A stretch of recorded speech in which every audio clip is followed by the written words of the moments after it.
আমি এখানে দেখাবো কিভাবে অর্থ এবং পোলার মোড এর মাধ্যমে কোনো ড্রয়িংকে বিভিন্নভাবে নিয়ন্ত্রণ করা যায় এবং অর্থ এবং পোলার মোডের মাধ্যমে কিভাবে বিভিন্ন সুবিধা নিয়ে কোনো ড্রয়িং করা যায়। আমি এখানে লাইন টুলটার উপরে ক্লিক করি, একটা পয়েন্ট নেই। এখন আমি এই লাইনটা যেদিকেই অন্য পয়েন্টটা আমি সেট করব সেদিকে একটা লাইন তৈরি হবে, দেখতে পাচ্ছি। যেখানে আমি পরবর্তী ক্লিকটা করব সেই অনুযায়ী দুইটা বিন্দু নিয়ে একটা লাইন তৈরি করবে। কিন্তু আমি যদি চাই এভাবে না, 90 ডিগ্রি অ্যাঙ্গেলে সে লাইন তৈরি করবে সব সময়, তাহলে এখান থেকে অর্থ মোডটাকে অন করে দিতে হবে। দেখতে পাচ্ছি অর্থ মোড লেখা আসছে, এখানে ক্লিক করতে হবে। তাহলে সবসময়ের জন্য 90 ডিগ্রি অ্যাঙ্গেলে লাইনটা থাকবে, দেখতে পাচ্ছি। আমি ডান দিকে একটা লাইন তৈরি করব,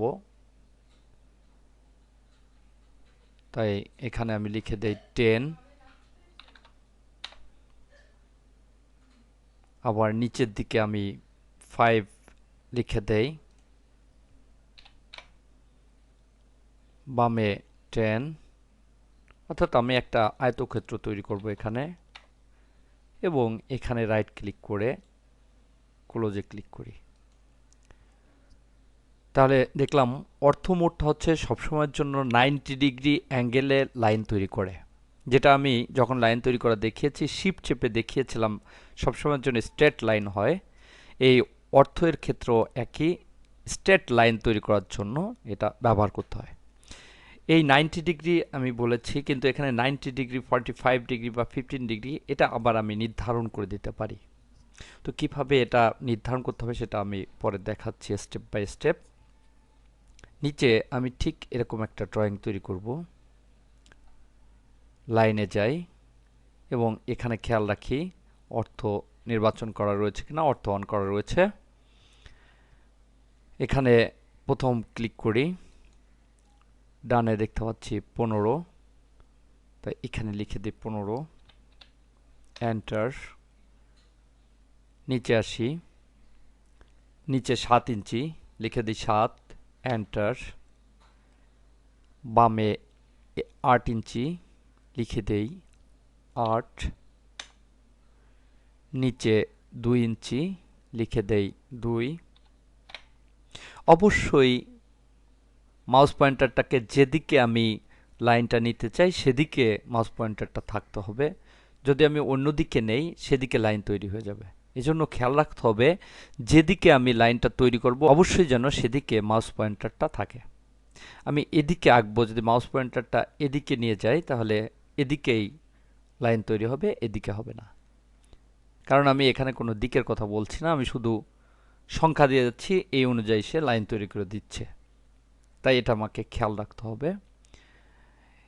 উপরের লাইনটা ছিল 15 ইঞ্চি এবং নিচে আমি 8 ইঞ্চি করেছি। বাকি রয়েছে, যদি আমি সমান করতে চাই তাহলে বাকি রয়েছে 7 ইঞ্চি।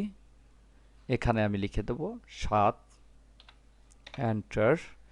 এবং এই দুটাকে ক্লোজ করার জন্য রাইট ক্লিক করে ক্লোজ করে দিই। তাহলে দেখতে পাচ্ছি ঠিক এরকম একটা ড্রয়িং এখানে হয়ে গিয়েছে। আবার এরকম একটা ড্রয়িং আমি নিচে করব। তো এক্ষেত্রে দেখতে পাচ্ছি লাইনটা স্ট্রেট না গিয়ে এখানে 45 ডিগ্রি গিয়েছে এবং এখান থেকে সে 90 ডিগ্রি নিয়েছে। যেহেতু এখানে আমি 45 ডিগ্রি নিব, তাই এখান থেকে পোলারটা চয়েস করতে হবে। দেখতে পাচ্ছি অর্থের পাশে পোলারটা রয়েছে, এখানে ক্লিক করতে হবে এবং রাইট ক্লিক করে এখান থেকে 45 ডিগ্রি চয়েস করে দিতে হবে। সেক্ষেত্রে যদি আমি লাইন নেই, এবার ক্লিক করি, দেখতে পাচ্ছি 45 ডিগ্রি পরপর সে আমাকে নির্দেশনা দিচ্ছে এবং লাইনটি দাঁড়িয়ে যাচ্ছে।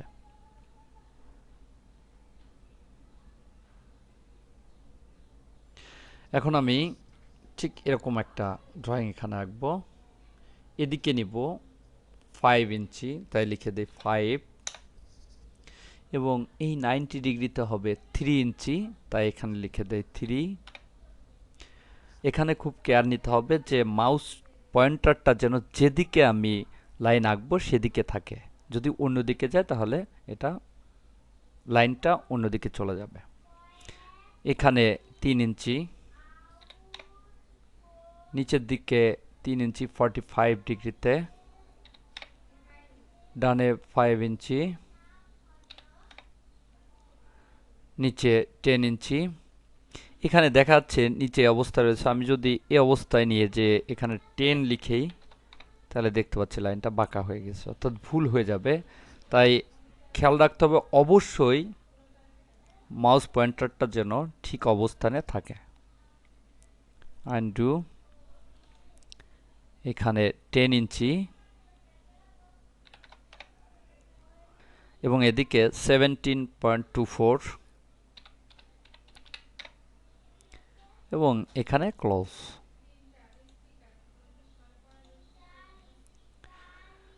এভাবে অর্থ এবং পোলার মধ্যে লাইনের মাধ্যমে কোনো ড্রয়িং এর সময়